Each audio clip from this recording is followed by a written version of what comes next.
2 Tawarik pasal 18 ayat 1-34. Ahab memerangi Ramot Gilead. Nabi Tuhan berhadapan dengan nabi-nabi palsu. Ketika Yosafat kaya dan sangat terhormat, ia menjadi besan Ahab. Beberapa tahun kemudian, pergilah ia kepada Ahab di Samaria. Ahab menyembelih banyak kambing domba dan lembu sapi untuk dia dan rombongannya, dan mengajaknya untuk menyerang Ramot Gilead. Berkatalah Ahab raja Israel kepada Yosafat raja Yehuda, "Maukah engkau pergi ke Ramot Gilead bersama-sama aku?"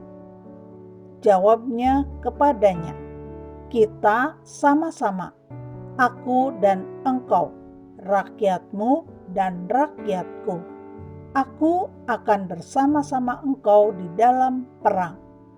Tetapi Yosafat berkata kepada raja Israel, "Baiklah, tanyakan dahulu firman Tuhan." Lalu raja Israel mengumpulkan para nabi, 400 orang banyaknya. Kemudian bertanyalah ia kepada mereka, "Apakah kami boleh pergi berperang melawan Ramot Gilead, atau aku membatalkannya?" Jawab mereka, "Majulah, Allah akan menyerahkannya ke dalam tangan raja."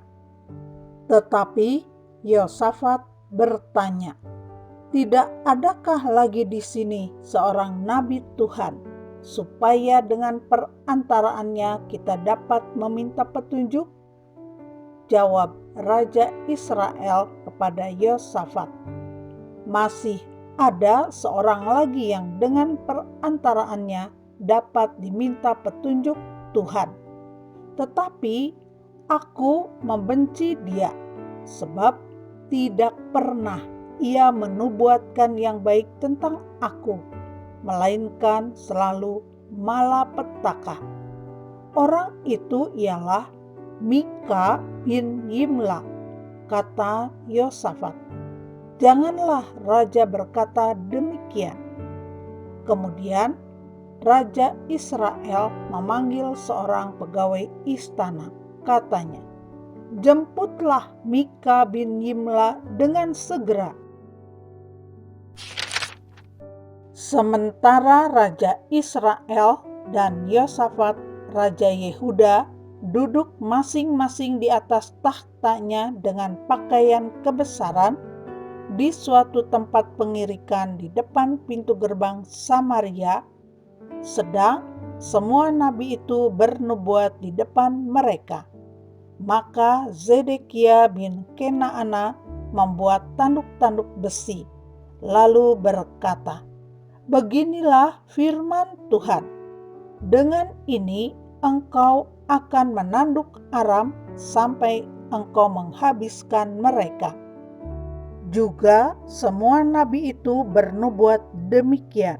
Katanya, "Majulah ke Ramot Gilead, dan engkau akan beruntung. Tuhan akan menyerahkannya ke dalam tangan raja." Suruhan yang pergi memanggil Mika itu berkata kepadanya, "Ketahuilah, nabi-nabi itu sudah sepakat meramalkan yang baik bagi raja. Hendaklah engkau juga berbicara seperti salah seorang daripada mereka dan meramalkan yang baik."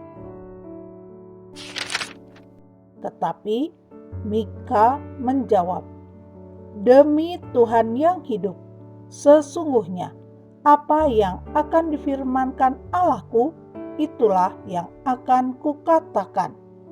Setelah ia sampai kepada raja, bertanyalah raja kepadanya, "Mika, apakah kami boleh pergi berperang melawan Ramot Gilead, atau aku membatalkannya?" Jawabnya, majulah dan kamu akan beruntung, sebab mereka akan diserahkan ke dalam tanganmu.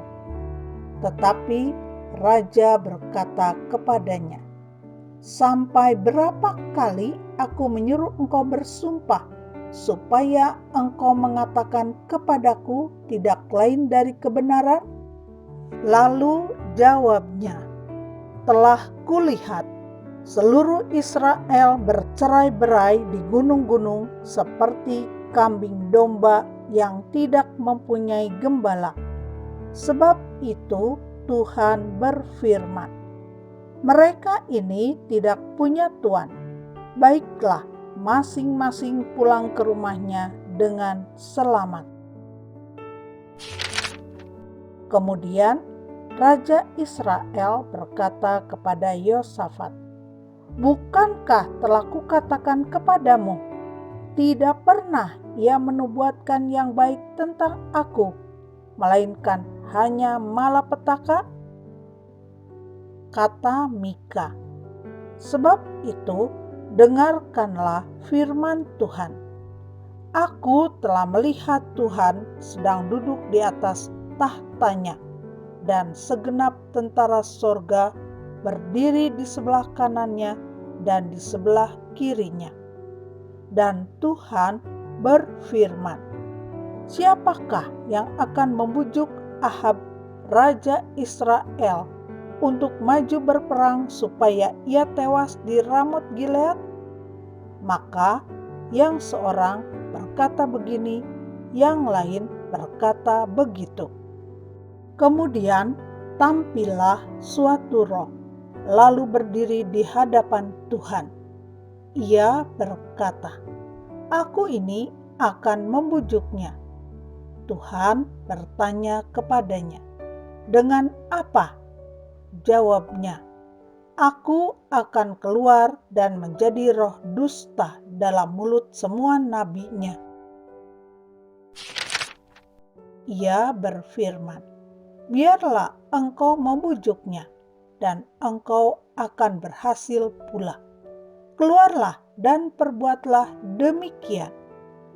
Karena itu, sesungguhnya Tuhan telah menaruh roh dusta ke dalam mulut nabi-nabimu ini, sebab Tuhan telah menetapkan untuk menimpakan malapetaka kepadamu.